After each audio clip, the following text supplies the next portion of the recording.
Guys ನೋಡ್ಬೋದು.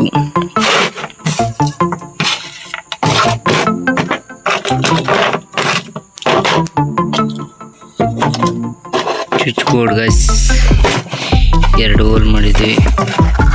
ನೋಡ್ಬೋದು ಬಾಕ್ಸಲ್ಲಿ ಏನಿಲ್ಲ, ಒಂದು ಸ್ವಿಚ್ 2 ಬಾಯ್ಲ್. ಅದಕ್ಕಿಂತ ಮುಂಚೆ ವೈರ್ ಕಲೆಕ್ಷನ್ ಮಾಡ್ಕೊಳ್ಳೋಣ ಬನ್ನಿ ಫ್ರೆಂಡ್ಸ್.